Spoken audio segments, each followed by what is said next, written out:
Have you ever been to a funeral where the person in the coffin wasn't actually dead? I know it sounds like something out of a horror movie, but I lived through this nightmare, and what happened that day changed my life forever. Picture this. I'm standing in front of a closed casket at my best friend's funeral, surrounded by sobbing family members, soft organ music playing in the background, and then security guards are dragging me out of the chapel because I'm screaming that she's still alive. Everyone thought I had lost my mind. They thought grief had driven me insane, but I knew what I saw, and I wasn't going to let them bury her alive. My name doesn't matter, but my story does, because what I'm about to tell you could save someone's life someday. This is the true story of how I stopped a funeral, fought against an entire family who hated me for it, and discovered that sometimes the people we trust most are the ones who fail us when it matters most. So buckle up, because this journey is going to take you through medical mysteries, family secrets, gut-wrenching decisions, and a moment that tested everything I thought I knew about life and death. Before I tell you what happened at that funeral, you need to understand who she was to me and why I was the only person in that entire chapel who refused to accept that she was gone. Her name was Sarah, and we had been best friends since we were 7 years old. We met in second grade when she punched a boy who was bullying me on the playground, and from that moment on, we were inseparable. We grew up together in a small town where everyone knew everyone, and our friendship was the kind that people write songs about. We shared everything: secrets, dreams, fears, clothes, and even boyfriends once, though that's a story for another time.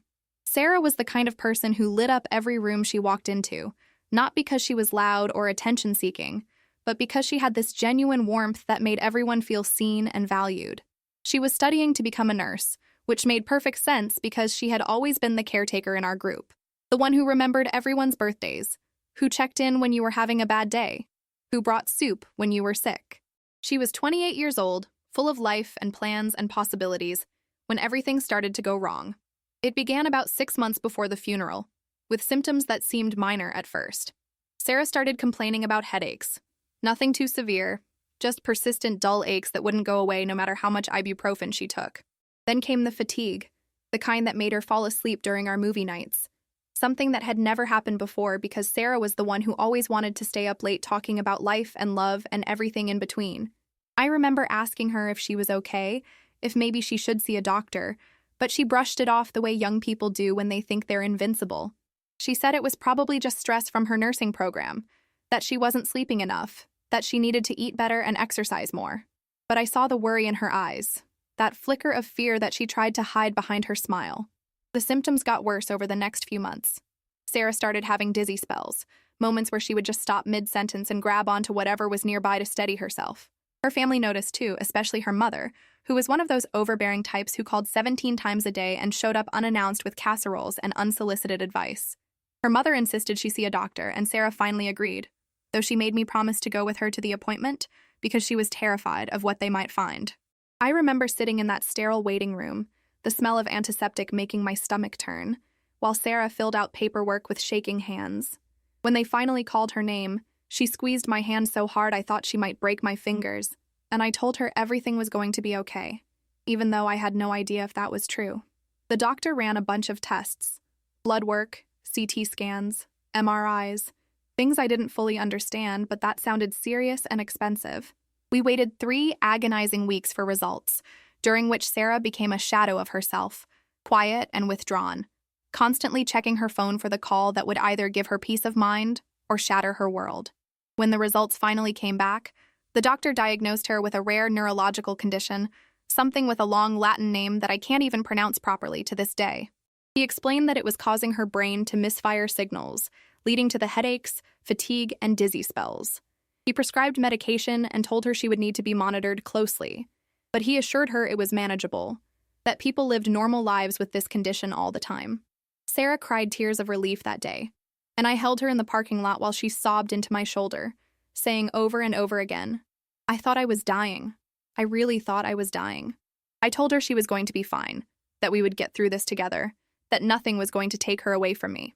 I believed every word I said. I had no idea how wrong I would be. The medication seemed to help at first. Sarah's headaches became less frequent and she had more energy, enough to go back to her classes and clinical rotations.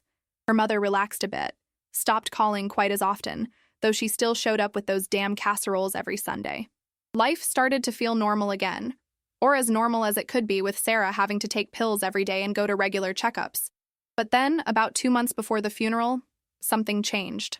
Sarah called me one night, her voice thick with fear, and told me she had collapsed at the hospital during her shift.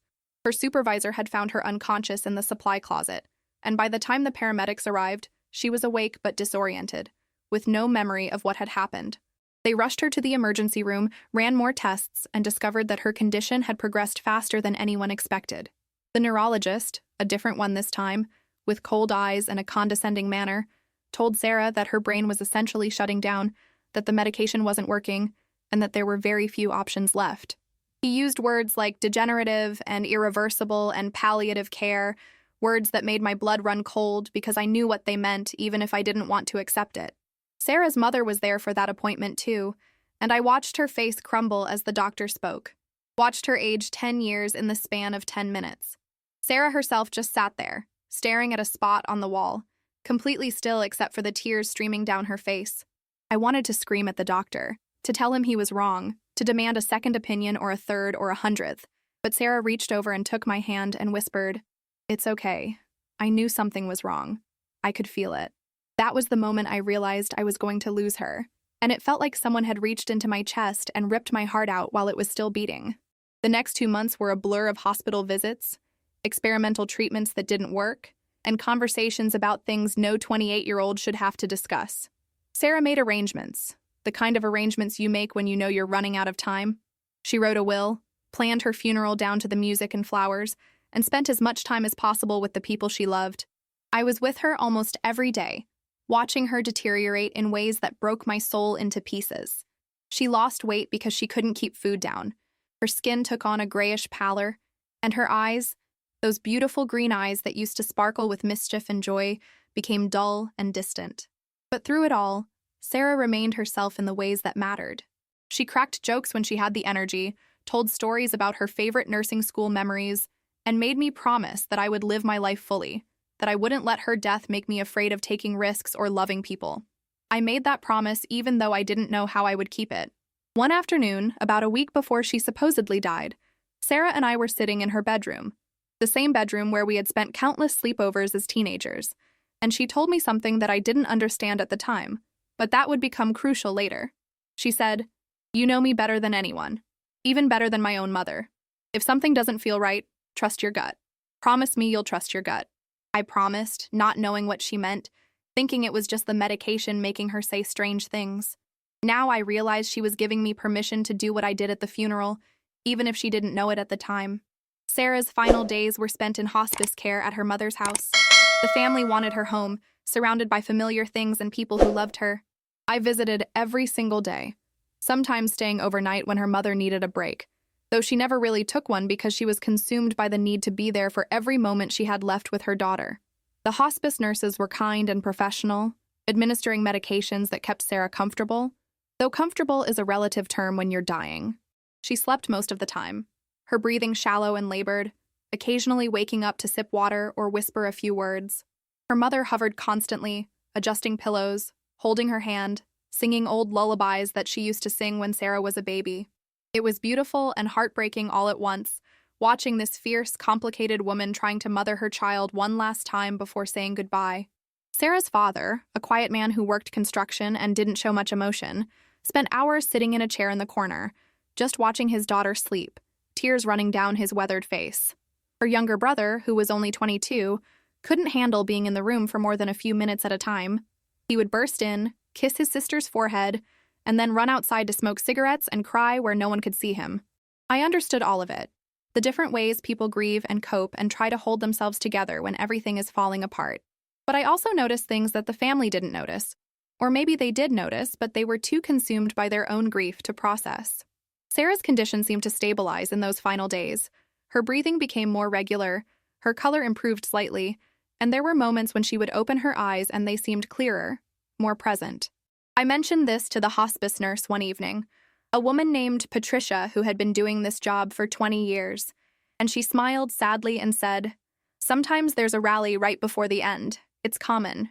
Enjoy these moments." So I tried to enjoy them, tried to be present and grateful for every second I had with my best friend. But something in my gut kept whispering that this didn't feel like a rally before death. It felt like something else entirely. The morning Sarah supposedly died, I wasn't there. I had gone home the night before because I had a job interview that I couldn't reschedule. Something I regretted the moment I heard my phone ringing at 6:30 in the morning. It was Sarah's mother, her voice thick with tears, saying the words I had been dreading. She's gone. Sarah passed away about an hour ago. She went peacefully in her sleep. I remember dropping my phone, the sound of it clattering on my bathroom floor, and then this animal sound coming out of me, this raw, guttural wail that didn't sound human. I collapsed on the cold tile, sobbing so hard I couldn't breathe, feeling like my entire world had just ended. My roommate found me there 20 minutes later, still on the floor, and she held me while I cried and cried until there were no tears left. When I finally pulled myself together enough to speak, I called Sarah's mother back and asked if I could come over, if I could see her one more time before they took her away. Her mother said yes, of course, that Sarah would have wanted that. So I drove to the house, my hands shaking so badly I could barely hold the steering wheel, my vision blurred by tears that wouldn't stop falling. When I arrived, there were already cars in the driveway, family members gathering to support each other and make arrangements. Sarah's mother met me at the door and pulled me into a tight hug, both of us crying, both of us trying to comfort each other even though there was no comfort to be found. She led me upstairs to Sarah's room, where the body was still in the bed, covered with a white sheet up to the chest. I walked over slowly, my legs feeling like they were made of lead, and looked down at my best friend's face. She looked peaceful, her features relaxed, no more pain or struggle. But as I stood there staring at her, that feeling in my gut came back, stronger than before. Something was wrong. I couldn't put my finger on what exactly, but every instinct I had was screaming that this wasn't right. I spent about 10 minutes alone with Sarah's body, holding her hand, talking to her like she could still hear me, telling her how much I loved her and how much I was going to miss her. Her hand felt cool but not cold, and when I touched her arm, the skin still had some elasticity to it. I'm not a medical professional, but I had watched enough true crime documentaries to know that bodies start to get stiff and cold pretty quickly after death. Sarah's body didn't feel like that. I told myself I was being ridiculous, that grief was making me imagine things, that I needed to let go and accept reality. But then I noticed something else. Her chest. I could have sworn I saw it move, just the slightest rise and fall, so subtle that I almost missed it. I leaned in closer, holding my breath, watching intently. There it was again, a tiny movement that could have been my imagination, but felt real. My heart started pounding, and I put my hand on her chest, feeling for any sign of breathing. It was so faint, so impossibly faint, but I felt something, a flutter, a whisper of life. I called for Sarah's mother, my voice coming out as a strangled shout, and she came running into the room with several other family members behind her. I told them what I felt, what I saw, but they looked at me with pity and concern, like I had lost my mind. Sarah's mother gently took my hand and led me away from the bed, saying, "I know this is hard, sweetie, but she's gone." The hospice nurse confirmed it. "You're just having trouble accepting it, which is completely normal." I wanted to argue, to insist that they check again, but the way everyone was looking at me, with those sad, sympathetic eyes, made me doubt myself. Maybe I was crazy. Maybe grief had broken something in my brain. So I let them lead me downstairs, gave me tea and tissues, and eventually I went home, feeling guilty and confused and utterly destroyed. The funeral was scheduled for 4 days later, which is pretty standard in our town. Those 4 days were the longest of my life. I went through the motions of living, went to work, ate food I couldn't taste, tried to sleep in a bed that felt too big and too empty. I kept thinking about that moment in Sarah's room, kept feeling her chest rise under my hand, kept seeing that tiny movement. I did research online, reading about cases of people being declared dead who weren't, about conditions that can mimic death, about something called catalepsy, where people can appear dead but are actually in a state of suspended animation. The more I read, the more convinced I became that I wasn't crazy, that what I felt was real. But I also knew that if I told anyone, they would think I was having a breakdown, that I couldn't handle my grief. Sarah's mother called me several times during those days, checking on me, asking if I needed anything, inviting me to help with funeral arrangements. I went over once to pick out photos for the memorial slideshow, and while I was there, I asked when the last time was that anyone had checked on Sarah's body. Her mother looked at me with such deep sadness and said, "Honey, she's at the funeral home. They've prepared her for the viewing. You need to accept that she's gone." I nodded and didn't bring it up again, but in my mind, I was making plans. I was going to that funeral, and I was going to prove that my best friend was still alive, even if everyone thought I was insane. Have you ever had to choose between looking crazy and potentially saving someone's life?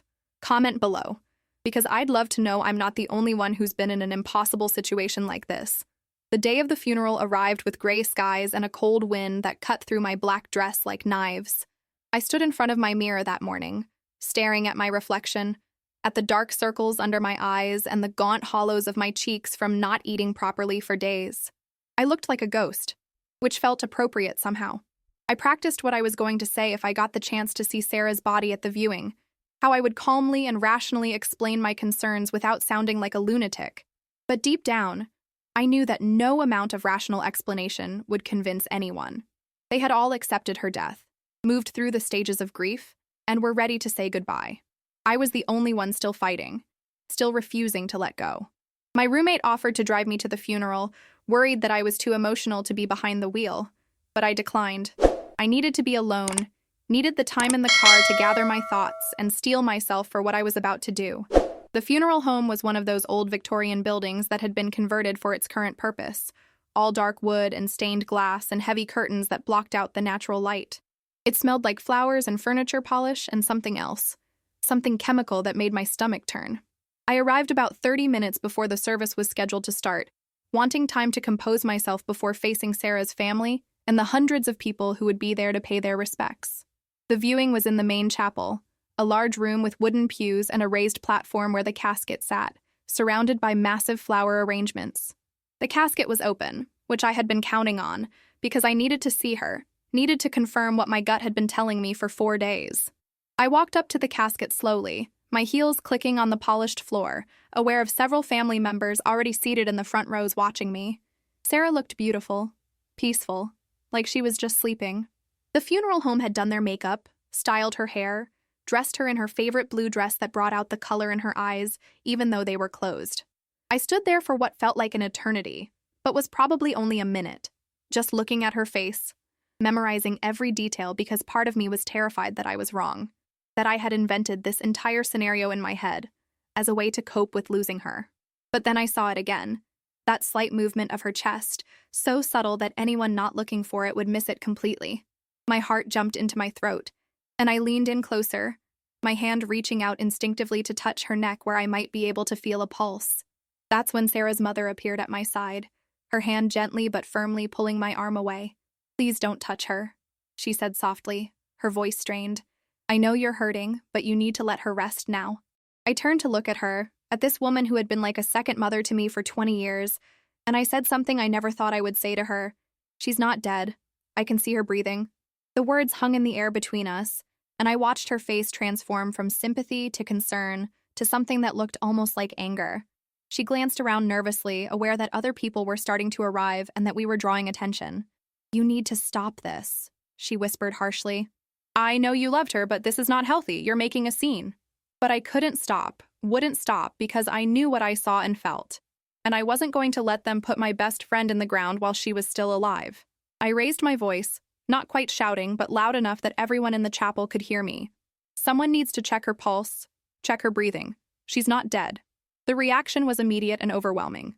Sarah's father stood up from his seat in the front row, his face red with anger and grief, and he started walking toward me with clenched fists. Sarah's brother grabbed his arm, holding him back, while her mother tried to pull me away from the casket. Other family members were on their feet now, some crying, some looking confused, some clearly thinking I had lost my mind. The funeral director, a thin man in an expensive suit, who probably dealt with grief-stricken relatives all the time, approached quickly and asked in a calm, professional voice if I would like to step outside for some air. I shook my head violently, digging my heels in, refusing to be removed from the chapel. "I'm not leaving until someone checks her," I insisted, my voice breaking with desperation. "Please just humor me. Check her pulse, check her breathing. What's the harm in checking?"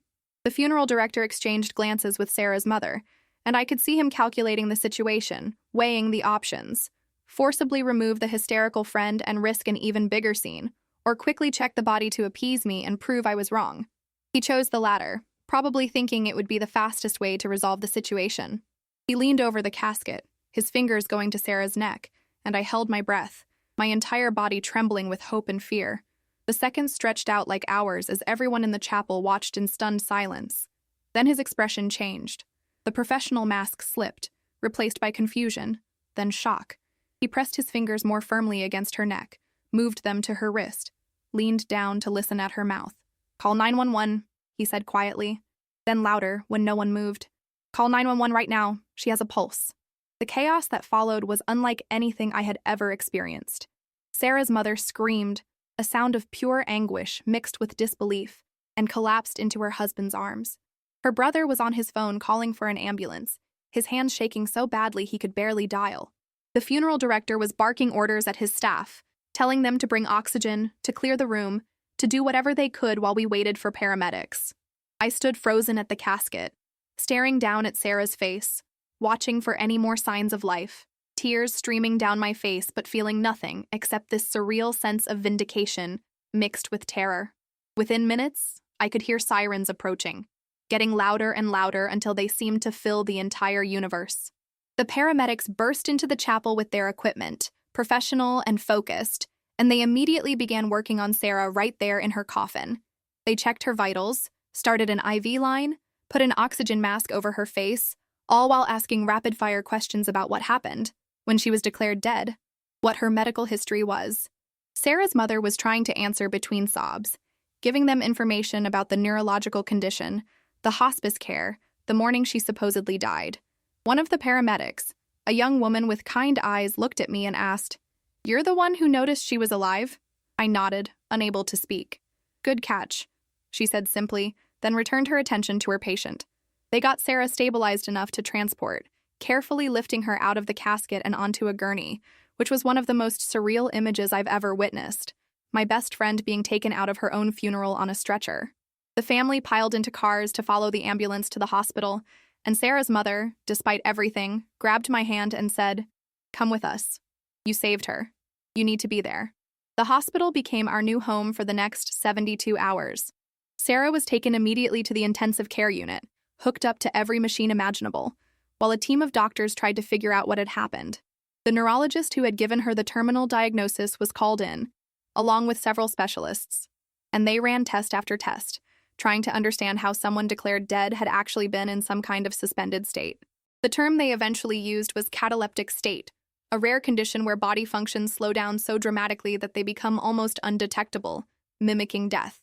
It turned out that Sarah's neurological condition had caused this cataleptic episode, and the hospice nurse, though experienced and well-meaning, had missed the incredibly faint signs of life when she declared Sarah dead that morning. It wasn't malicious or negligent, just a tragic mistake that could have had horrific consequences if I hadn't trusted my gut. Sarah remained unconscious for 2 days, and during that time, her family and I kept a constant vigil at her bedside. The dynamics between us had shifted in strange ways. Sarah's mother alternated between hugging me and crying with gratitude, and giving me these looks that suggested she was still processing how close she came to burying her daughter alive. Her father, who had wanted to punch me at the funeral, apologized profusely, saying he would be grateful to me for the rest of his life. Her brother started calling me his hero, though I didn't feel heroic, just lucky that I had paid attention and trusted my instincts. The hospital staff treated me with a mixture of awe and curiosity, and one nurse told me that in her 15 years of working in the ICU, she had never seen anything like this. The story spread quickly through our small town, and my phone was flooded with calls and texts from people wanting to know if the rumors were true, if Sarah had really been alive at her own funeral. I ignored most of them, too exhausted and emotionally drained to deal with the attention. On the 3rd day, Sarah woke up. I was in her room when it happened, sitting in a chair next to her bed, holding her hand and reading aloud from her favorite book like I used to do when we were kids having sleepovers. Her eyes fluttered open, unfocused at first, then slowly clearing as she tried to make sense of where she was and what was happening. She looked at me, and I saw recognition dawn in her eyes, followed by confusion. "What happened?" she whispered, her voice hoarse and barely audible. I started crying, couldn't help it, and I told her everything. How everyone thought she was dead, how they had planned her funeral, how I had felt something was wrong and refused to give up. She listened with wide eyes, gripping my hand tighter and tighter as the story unfolded. When I got to the part about them finding her pulse at the funeral, she gasped and tears started rolling down her cheeks. "You stopped them from burying me," she said, her voice breaking. "You literally saved my life." I nodded, unable to speak past the lump in my throat. Her mother came into the room then, having been called by one of the nurses, and the reunion between them was one of the most beautiful and heartbreaking things I've ever witnessed.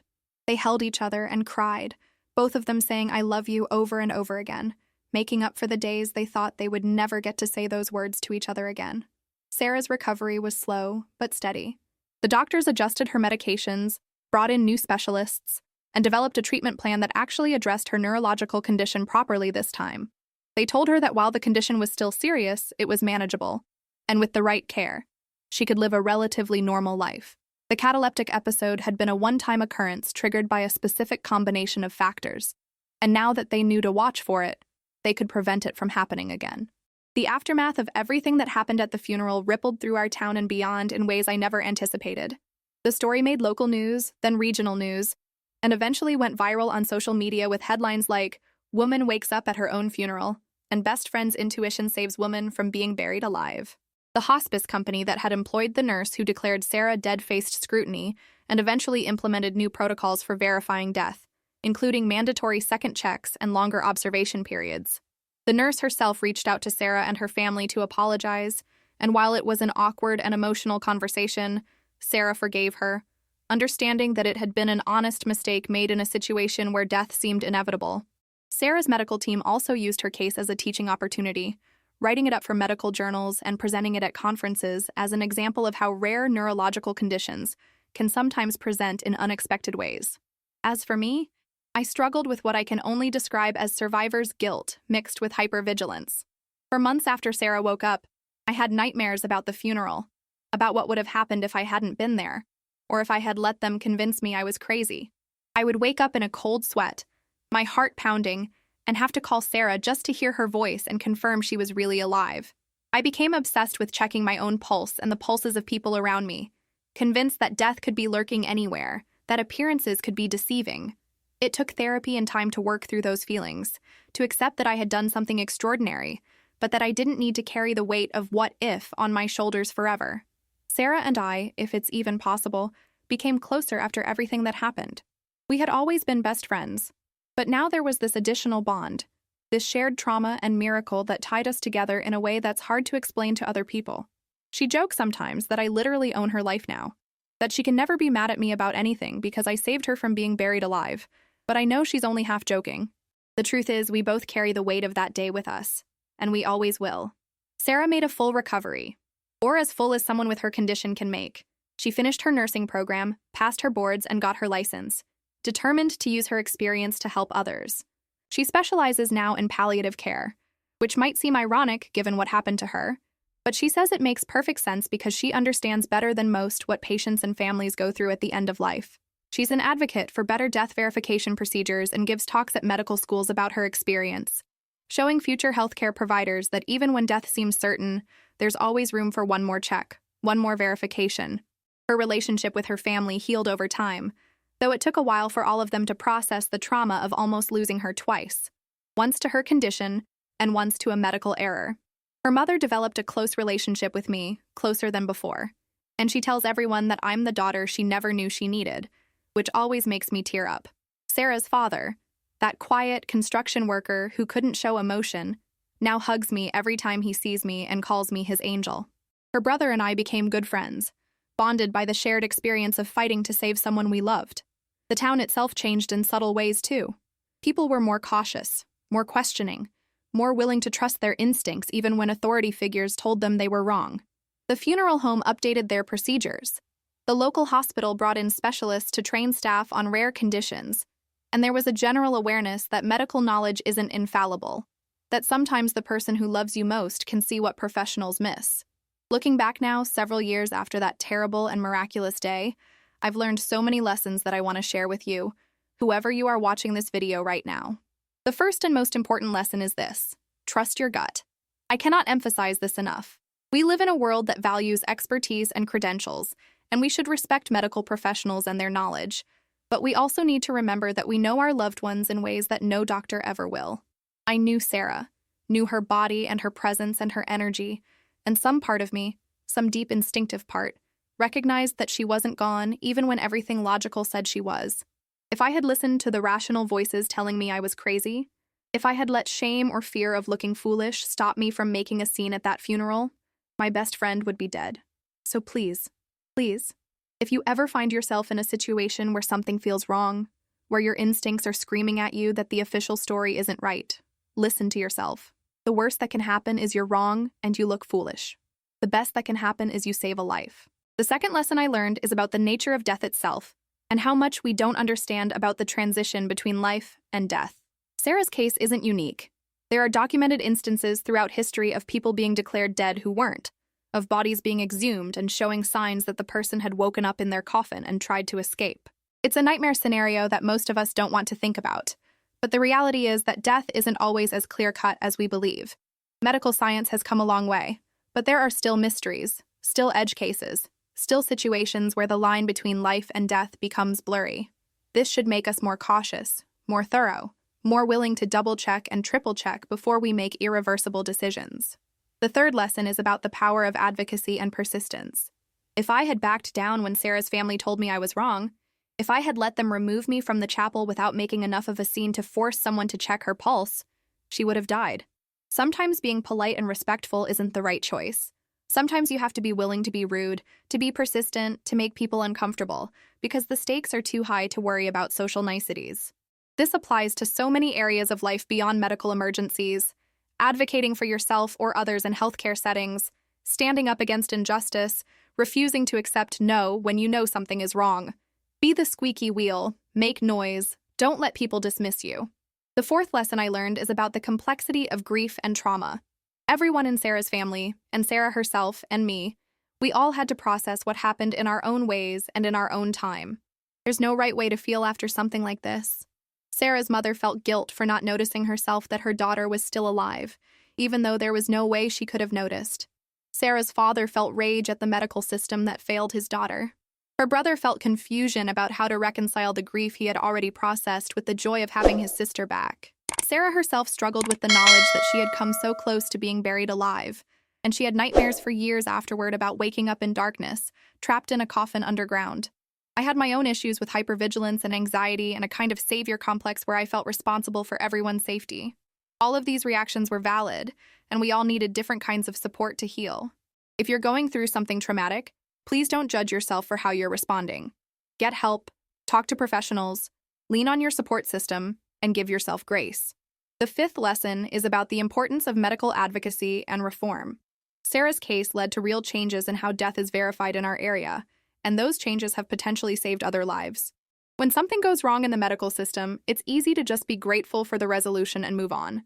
But we have a responsibility to push for systemic improvement so that others don't go through the same nightmare. Sarah has been incredibly brave in telling her story publicly, in working with medical schools and hospice organizations, in being vulnerable about her experience so that healthcare providers can learn from it. That's the kind of courage that changes the world in small but meaningful ways. And finally, the most personal lesson I learned is this: love is the most powerful force in the universe. It was love that made me notice Sarah was still alive when no one else did. It was love that gave me the courage to make a scene at her funeral, to risk looking insane, to fight against an entire room of people who thought I was wrong. It was love that kept me by her side during her recovery, that helped her family heal, that transformed a tragedy into a miracle. We live in a world that often feels cold and disconnected, where people are buried in their phones and social media and forget to really see each other. But moments like what happened at that funeral remind us that connection, real, deep human connection, can literally save lives. So here's what I want you to take away from my story, and here's where I need you to engage with this content because it's so important. First, I want you to comment below and tell me, have you ever had a moment where you trusted your gut instinct against all odds? Have you ever known something in your bones even when everyone around you said you were wrong? Share your stories because I genuinely want to hear them, and I think we can all learn from each other's experiences with intuition and instinct. Second, I want you to understand something crucial. This story isn't just entertainment, though I hope it kept you engaged. This story is a lesson that could save someone you love someday. Understanding that death isn't always as definitive as we think, knowing that medical professionals can make mistakes, learning to trust your instincts even when it's uncomfortable, these are all tools that you might need to use in your own life. So take this seriously. Share this video with people you love. Talk about it. Let it change how you approach situations where something feels wrong. Third, if this story touched you in any way, if it made you feel something or think about something differently, please leave a like on this video.